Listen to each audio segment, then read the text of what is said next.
Hey guys, welcome back to Get After It. So it's only been, I don't know, 7 or 8 months since I joined you guys for the first time with my very first video. And I was telling you about what we were doing at Yesterday Cabin Company and building tiny homes to the International Residential Code, i.e. modular cabins and cottages. We also talked about, if you'll remember, speccing these things, speculating these homes and putting them on lots and selling them, renting them out on short-term rental platforms like Airbnb. And it got me to thinking, we're getting pretty close to this as far as speccing goes. And we're now looking at a few different lots, and we can get into that later. But it got me to thinking, there's a few steps we probably should hit on before we start pushing dirt around. And one of those is helping you guys understand my mindset as far as picking out land and what I'm looking for in a lot to put one of our cabins on, to either sell or to hold in our own rental portfolio. So with that, we're going to get into just a very few brief, quick points, things that sort of the filters I go through to determine if this is a good place to be and a good lot for, or maybe a neighborhood for one of our units. So with that, the first question that we ask ourselves is, am I building to sell or am I building to hold? And it's not that those two are mutually exclusive, although it can, if it's one and not the other, it can definitely have some bearing on whether or not it's a good investment or not. So ultimately what we're looking to do is to minimize risk and to maximize investment. So the first one of those, building to sell. With that, I'm simply talking to realtors saying, hey, where's the demand? And if I build this unit on an acre or 2 acres or whatever in this area, what does that sell for? And you're going to get some good advice there. A couple of realtors, if you've got a favorite or maybe you want to shop that around a couple of times, it's always good to get a few ideas. That way, if you have a crazy outlier, either low or high, you kind of know that one's the outlier. But if 2 out of 3 you seem to be pretty close to the same page, that might be your number. Now, one thing to be aware of is if you get a realtor on the phone that is, or a real estate agent that is not a high performer, they're not high octane, they could give you a crazy high number simply because they want to get you excited and get your listing. And that's not very common, but it does happen. And so just buyer beware there. No matter which realtor I talk to, I'm always asking, what do you think this thing will sell for? And whether or not I think their number's high or low, I always come back with this critical question. If I need to get out from this deal within 30 days, what is that fire sale price? What is the price that I could put on this that's as high as possible? Obviously, you don't want to just come in and wreck your numbers. But what's the number that gets this sold, gets multiple offers, and gets it sold within 7 days, 15 days, 30 days? That's the number that I personally like to work all of my math off of. That way, I'm playing with the worst case scenario. I want to be all in for 70% of that lowest number, that fire sale price that we just talked about. That's including 3 buckets of numbers or dollars, if you will. The first one, what does it take to build the home? You're pretty much going to know that whether you're buying from us or your site building. You're going to know what it's going to cost to build that home, whether you build it on 1 acre or 5 acres. So that's a hard number that you can get to pretty quick that you should go ahead and write down. Get bids, get quotes. That's your first number. Your second one, and this one doesn't have as many hardcore, hard and fast numbers in it. There's some variables, but that's site cost. A septic tank is the same whether it's on 1 acres or 5 acres. Running a water line from a county road to 200 feet up a driveway is the same 1 acre, 5 acres. So all of those numbers that are absolutes regardless of the size of the lot, I'm also writing down. A 10 by 10 porch on the front of a cottage, that's a hard number. A foundation for a 15 by 30 cottage, that's a hard number because the guy's going to charge you the same amount to do that, whether it's on 1 acre, 3 acres, or 8 acres. So I'm working with all of those hard numbers and I'm determining where I am with that math. And so that leaves just only a couple of variables. One is any site work. So if this is on steep ground or level ground, those are variable numbers that could change from piece of property to piece of property. The second one is it allows you to know if if your sale price out the door is $200,000 and you want to be in 70% of that, so you want to be no more than 140, and let's say that you're 100 in already off the hard math that we talked about, then you've got 40,000 left for property. So there's no sense in looking at an $80,000 lot, because to make your math work, you need to be at a $40,000 lot or lower. So that's how I do it. I'm sure there's smarter people who do it differently, but I like to be 70% of my total, all of my costs. That's power hookups, that's water, that's gas, whatever the case is. Driveway, gravel, grading, foundation, site prep, it's all of those things. I want that number to be 70% of that fire sale price that I've now gotten from 2 or 3 realtors. So that's how I come to the sell numbers. If it's 70% of that worst case scenario, I'm pretty confident that I can make this deal work, even if the economy turns, interest rates go through the roof, or anything else goes crazy, we end up hitting rock or anything else. 70%, I'm feeling pretty good about that. So that's number one. The second one is, if you want to build this for either your own rental portfolio or you're going to advertise it to sell to investors who also want to maybe rent it, either short-term or long-term. So there's basically 3 categories of renters that I look at. One is short-term rentals. A lot of work, ton of work. Clearly there's systems and softwares that can automate a lot of that communication, and satellite, cell phone, door unlock situations. I mean, all that stuff's cool. All that stuff's there. I tend to think you can minimize that, but arguably it's the most amount of work, and you're doing the most amount of babysitting of customers and clients. That's okay, because you're making more. But again, if you're not hiring a company to manage that, if you're managing that yourself, it's a job, and that's okay. But if you're 40 hours a week and driving an hour and a half every day back and forth to work, you may not want to be in the short-term rental business if you're having to be the eyes and ears and handyman and everything else. So that's number one. The second, or maybe let's go to the third, and then we'll come back to the middle. The third is your traditional long-term renter. You get into a situation that's really good, and you're looking for, you are that guy or gal who drives an hour and a half every day back and forth to work. You don't have time to really manage the day-to-day. You find you a good tenant, you put them in there, and they're paying you monthly rent. Obviously you're helping them when there's a leaky faucet or a neighbor's being loud or something like that. But ultimately, you may go several weeks or months without even seeing these tenants, with the exception of, an occasional walkthrough, which you should do, as Dave Ramsey says, to make sure they're not changing the Harley oil in your living room. That's a good move. Way to go, Dave. That's not the greatest return, but again, for some lifestyles and some people's business plans, it's a very good one, because you could pay the mortgage if you have one, get a little bit of return on investment, but ultimately the money's made on the appreciation, and our modular homes built to the IRC code are going to appreciate in value, and that's where the wealth is realized down the road. Somewhere in the middle there is midterm rentals. These are generally professionals. The most common is traveling nurses. You've got engineers for industry, folks who come to town to build a factory.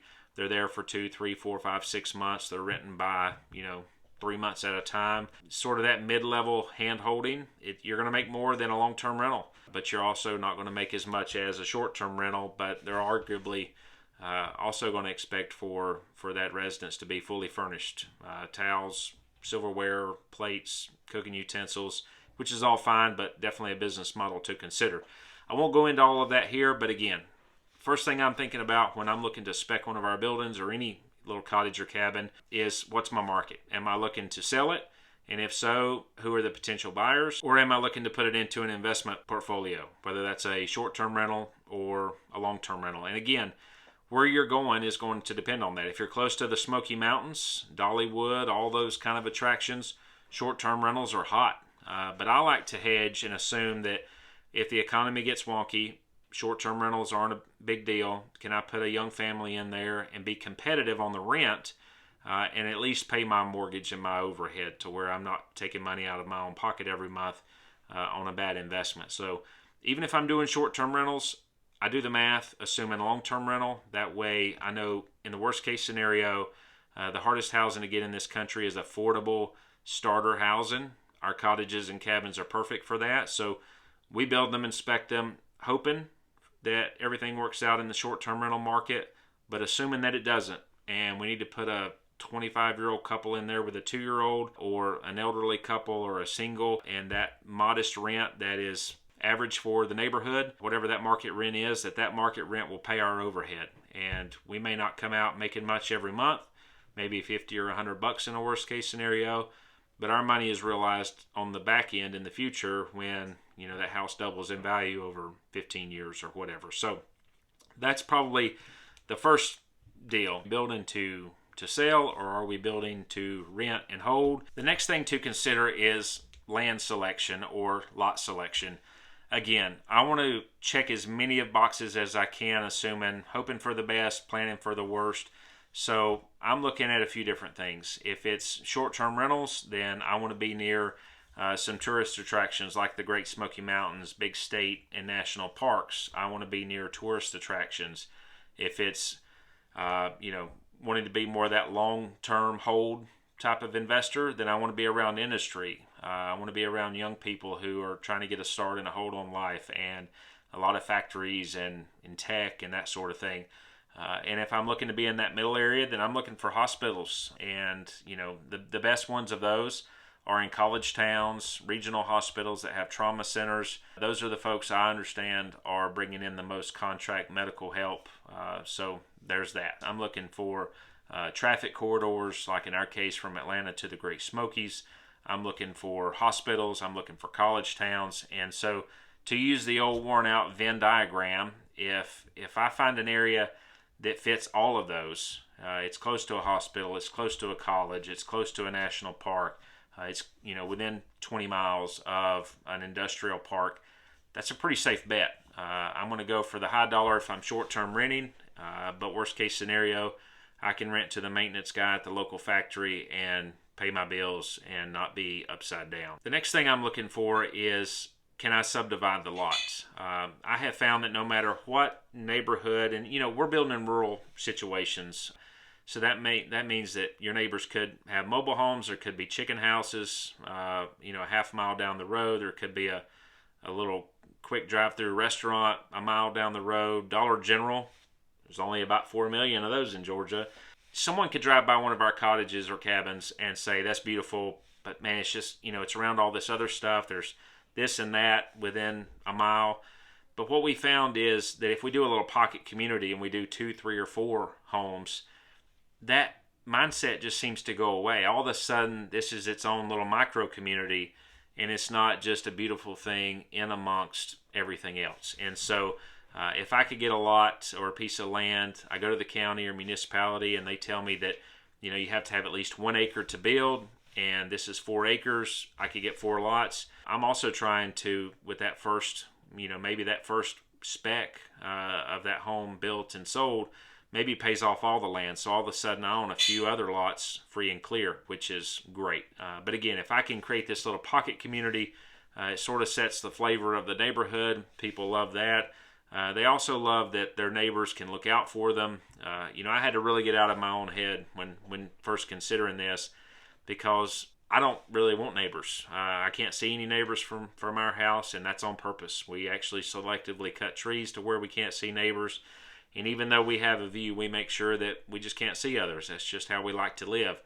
Come to find out, not everyone wants that, and I get it. But I've now learned that over the last few years, is that people want a little bit of density, particularly if they're moving from the city for a second home or this to be their retirement home. They're wanting neighbors to look out for their place when they're not there. They want folks to socialize with and that sort of thing. So, even though I see communities where you've got 6, 7, 8 homes to the acre, if I could get 1 to the acre, have a common driveway to where everybody's driveway sort of spurs off of that, they could have that sense of community. They can, work with each other, talk and have friendships, fellowship. That's a big deal. But the biggest reason to do that, besides folks just wanting that type of community, is that, again, no matter what's around, you now all of a sudden have your own little style within sort of a sub-community or a subculture of whatever area you're building in. So that's a big one with me too. The next one on lot selection is arguably, probably, I shouldn't be giving away this secret, but I am. We've now put several offers in over the last few years on different pieces of property, and there for a while, especially raw land, you put in an offer and you're being beat out 10 offers, all cash, no due diligence, people just buying sight unseen, hard to compete. Just money. I mean, it was just for people with money, and good on them. I'm glad they could do it, but it was hard for me to compete. And I don't want to buy land if, come to find out, I can't even get it to perk. I can't even get a septic system in there. That doesn't help me, and I can't afford to take those kinds of risks. So with that, I'm very attracted to eyesores. I'm attracted to old houses. I'm attracted to rundown mobile homes, particularly rundown mobile homes, for a couple of reasons. One, folks drive up the road, they see a 40-year-old mobile home that's fallen in, it's grown up with blackberries around. They think, man, what a dump. I don't really know if I even want to live on this road. It is what it is. The thing I love about that is it's generally level. There's at least a spot there, to set a little cabin, little cottage. The other two things that are the most appealing to me is utilities are in place. We know there's a septic system in the ground. Even if it has problems, that ground will perk. And the county or municipality that you're dealing in is arguably going to let you repair that septic or put in a replacement. So that eliminates that question in my mind. Will this ground perk? Could I get a septic system in here? So that's a big one for me. The other thing is electricity, water, gas if it's available, cable. All of those are run to the property. Again, there may be some changes that need to be done. You may need to run it a little further, cut it back a little bit. The water may be busted, but again, you've got something to work with there, and it can expedite things and frankly make things cheaper. Now, the greatest benefit to, say, an old mobile on a lot like this that I really, really like is the fact that there is mature landscaping. And that is something that separates us from potential competitors who are simply going in, clearing land, and putting in a cabin or a little house and then planting some shrubs, putting a couple of 6-foot trees in the yard, and hoping that you catch the vision that one day it'll be beautiful. You find an old mobile that's been sitting there 40 years, and chances are there's some really, really big trees around that home. So you could go in, selectively demolish that trailer in some dumpsters, get it hauled off, and now not only do you have a septic in place, but you also have some very mature landscaping that is just going to make this place turnkey ready day one. I really, really like that. You can also find these on, batch listings, do some searching for batch leads and whatnot. You can literally go into a zip code or a county and buy a list, pennies a piece, and say, I'm looking for, either out-of-state owners, or I'm looking for, mobile homes, or I'm looking for vacant land. You buy these lists, they send you, say, 200 addresses, whatever you ask them for, you're paying 2 or 3 cents a piece. You mail these folks a letter, hey, these templates are out there, I'm looking at some land in your area. I noticed that you have some, would love to make you an offer. And you send out 100 of those, you get a half dozen people that call you back, and maybe one of those could be a diamond in the rough. They didn't even know they wanted to sell it until you reached out. So those are a big deal. I love rundown mobile homes out in the country where folks ride by and think, man, what a shame. That's the one I want. There's very few bidders, if ever. And generally you can sneak in and grab those without anyone knowing it. So that's the big things. Those are the main points that we are looking for when we're buying lots to spec our cabins. And hopefully here in the next month or so, we are going to be popping on one. We're going to place a 1-bedroom and get the ball rolling. So currently we're looking at a little trailer park of, I think, 4 mobile homes that the tenants actually own the mobiles, but they don't own the land. So it's like a little trailer park up in North Carolina, beautiful mountain setting, and everyone's lease is up in the coming months. So we're looking at that one. It's got its own septics. It's it's near some other really, really cool things. Price is a little much, but we're having that discussion. Another one is a piece of raw land that someone sort of has off market that is equipped for like an RV. It was planned to be someone from out of town come in, hook up their RV. Nothing really there as far as infrastructure. It's a really, really old home place that they sort of cleaned up. They're a little high on the price, so we're seeing what we can do there. But either way, we've got a few irons in the fire, and something's going to be popping soon. So before we started pushing things around and dragging you guys down that road, I wanted to share with you the process I go through to determine what's a good return, because ultimately I want to maximize returns, minimize risk, and make sure that under a worst case scenario, I can get out with my shirts and I don't lose out. Because since 2008, 9, and 10, I am one risk averse guy. I don't like playing with fire. I like playing with sure things. And there's a way to do that. There's a way to do it smart. And there's a way to do that and also make money. But you've got to be creative. And I hope that you guys have benefited from this video and just one example of a way that you can make money in real estate using small cabins and cottages, whether you want to sell or put them in your own portfolio or even live in them and build equity pretty quick. So with that, again, can't thank you enough for being with me. Stay safe, work hard, and get after it.